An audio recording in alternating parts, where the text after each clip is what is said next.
Good morning. I'm here today with President of Wolfram Manufacturing, Nathan Byman. His vision for revolutionizing American manufacturing fascinated me. I thought you might like to hear about this as well.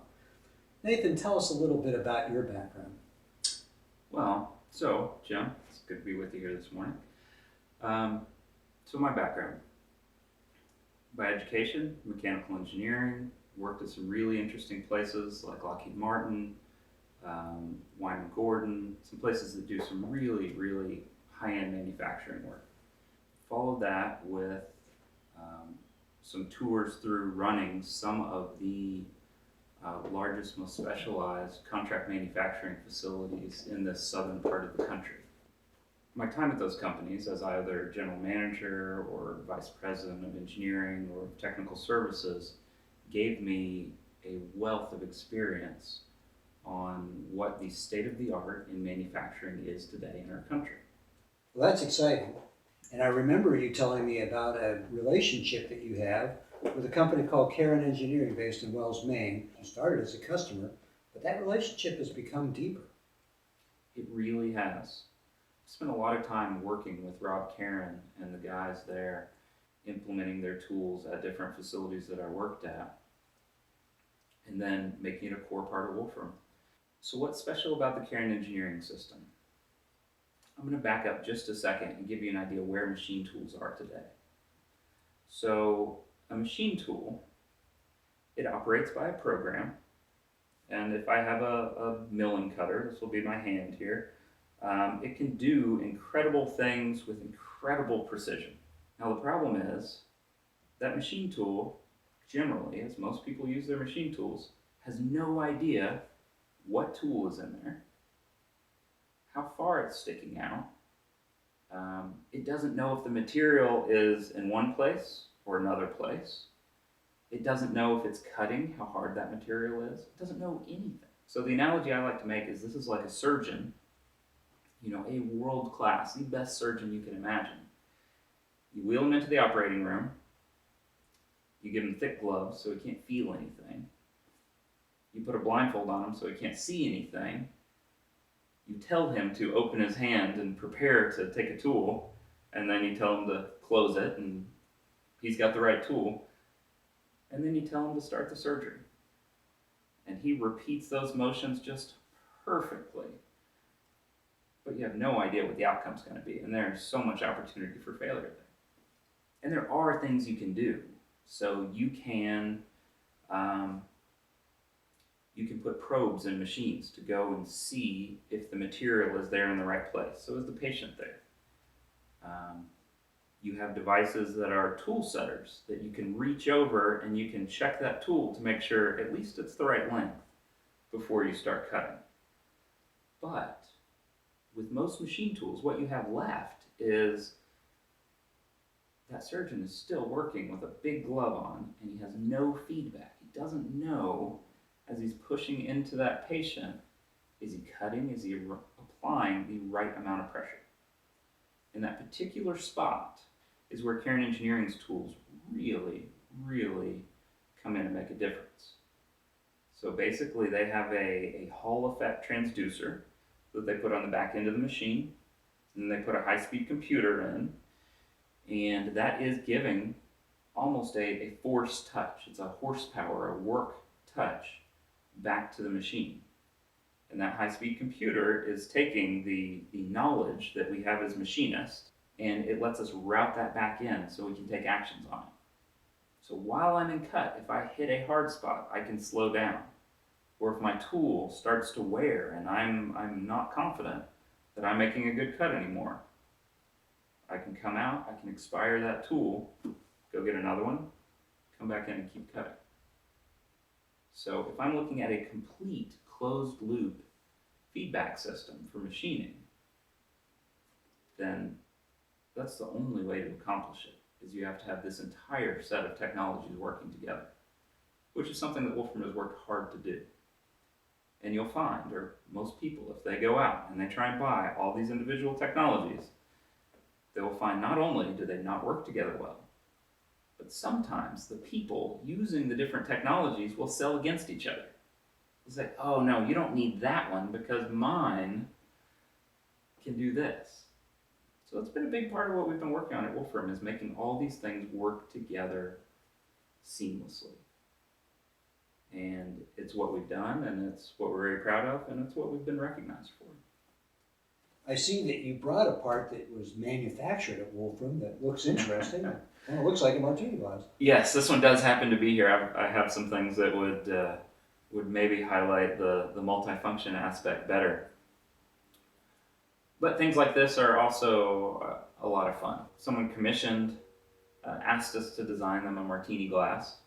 So parts like this, we will have robotic arms feeding in and out of the machines.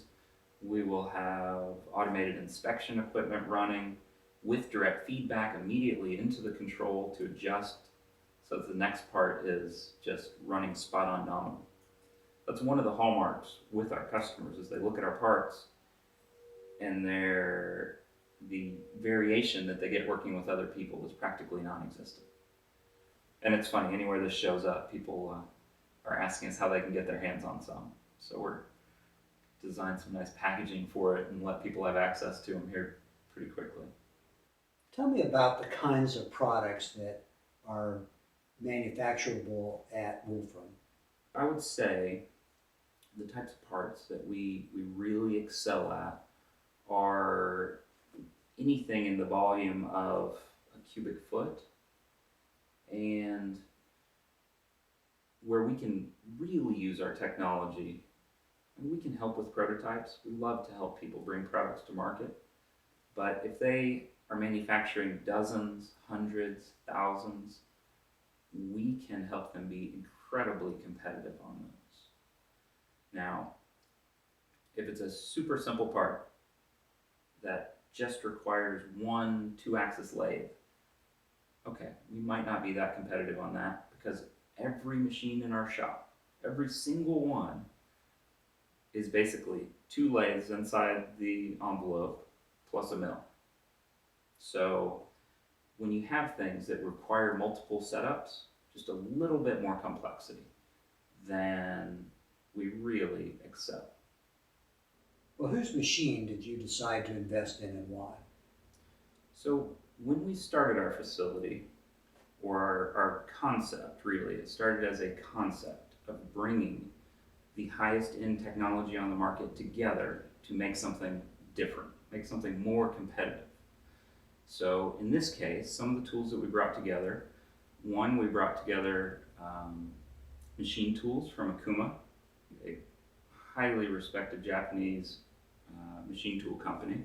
And they had machines that were in this specialized envelope that we wanted to operate in, which is multifunction mill turns. So a machine that is capable of almost being a fully automated robotic cell in and of itself. So you can start a part, you can do any turning, any milling, hand it off to the other side, complete any turning or any milling that you may do on that side. So by virtue of being able to touch every direction vector that you could come out on that part, most parts you can put in and take out without having to interact with, which reduces your risk significantly on making a good part with all your features qualified and lined up. Sounds like it would reduce cycle time as well. It does, absolutely. We've seen a manufacturer recently, their cycle time, so their measured cut time in a part, was improved. And it was improved almost 25%, 24 and change. So that's good. But what really, really happened is that's just the cut time. What we were able to do by implementing Wolfram's approach to in-machine automation was actually take their total productivity and increase it by 70%. 70%? Yes. Now that's a shocking number. It is. But what happens there is, on the one side, they were just giving themselves credit for the stopwatch time that the machine was supposed to be working. But what you get on the other side is you don't get broken tools. You don't have to spend a lot of time climbing around in the back of your machine checking your tools. You don't run a tool that gets pushed back in a holder and then run a finishing tool after it, break the finishing tool, crash the machine, and have unanticipated downtime for a day or two. So when you look at the practical impact of this, in many cases, you no longer have to have someone standing there in front of the machine. You're suggesting the radical idea that labor could be a non-issue. I think it can be a non-issue. There are so many reports and numbers and statistics that show that we do not have enough technical talent to be where we need to be with manufacturing. I mean, it's the gap that we have is tremendous. We see a lot of money going into trying to educate this. That gap we can help narrow with technologies like these. I think it's just the direction we need to be going. Well, there's another element. You're competing in a global market, but it sounds like labor cost is certainly not a worry for you. No, it's not. Now, by virtue of the machines that we use, we do focus on a higher end talent pool for designing our processes. So that means, the best engineering talent we can get our hands on. But once the process is designed, it means there is little to no functional requirement for additional machining skill to reproduce those parts. There's a lot of great production technology in high volume production. And that production, if you look at where manufacturing is going in this country, if you have giant manufacturing volumes, a lot of that work has gone offshore. It's moved to China, it's moved to India, and we're not that competitive on it. Now, a lot of that production technology was kind of stuck with those really high volumes. People assumed you had to have those to implement the technology. So our niche, our specialization is looking at some of these really powerful technologies and bringing them to smaller batch manufacturing. So the mid-sized manufacturing volumes that we see in this part of the country in particular. A lot of people just wrote that off. They write off SPC, they write off direct closed feedback loops in their machining process. In fact, most manufacturing plants in our country still, you manufacture a bunch of parts and then you send a bunch of parts off to an inspection lab that is, halfway across your facility. There's no direct feedback loop, and particularly no direct feedback right at the machine or notifying anyone that something has immediately gone wrong and adjusting. Well, we certainly can't globally outsource that kind of engineering interaction with the family four. It also makes sense to me that we have reliable power and cheap energy here in the United States. You can't say enough. A lot of people think that to be competitive, they need to find the cheapest place they can to operate. And no matter where that is, whether it's in the US or whether it's in a foreign country, there are the risks that come with that. Additional transportation costs, access to really good talent, and like you said, reliable power and a government and business conditions that is pro-business. And you can say whatever you want about the political landscape. There's no way around it. The U.S. is a pro-business economy. It brings up another point. You're based in Austin, Texas. Texas is a pro-business state. Being in Austin, being in Texas is a fantastic way to go. Tremendous appreciation for the Texas in general, Houston, Dallas, Austin, all great places to do business. So for us, Austin gave us a nice central location in a business-focused state with access to tremendous intellectual talent. So you have the University of Texas there. You have a draw from universities all over the state for people who are willing to or would only consider Austin as a place to go. In fact, along the lines of the types of people we hire, we've been able to hire people from Colorado, Seattle, Maine, people who are world-class talent, who would not consider working or living in a place that they did not consider an intellectual capital, which Austin is. Wolfram does something else that I admire greatly, and that is you have an aggressive program for hiring and training interns and dispersing them through industry countrywide. That's something that, as I was a young engineer moving through my career, I got great benefit from. I was given incredible opportunities if you would just go out and ask and show interest. So that's something that I always believed in paying forward. And we keep tremendous relations up with Texas A&M University, University of Texas, and we work hard. We invest time in the relationship. We participate in their industrial advisory boards. We sponsor projects. We're sponsoring at this point about 4 projects a year with these universities, doing things to develop products that we might bring to market or solving long-term issues with the way machine tools work. So we're regularly rated within those students' classes as having some of the best projects and the best participation. And of course, it pays us back.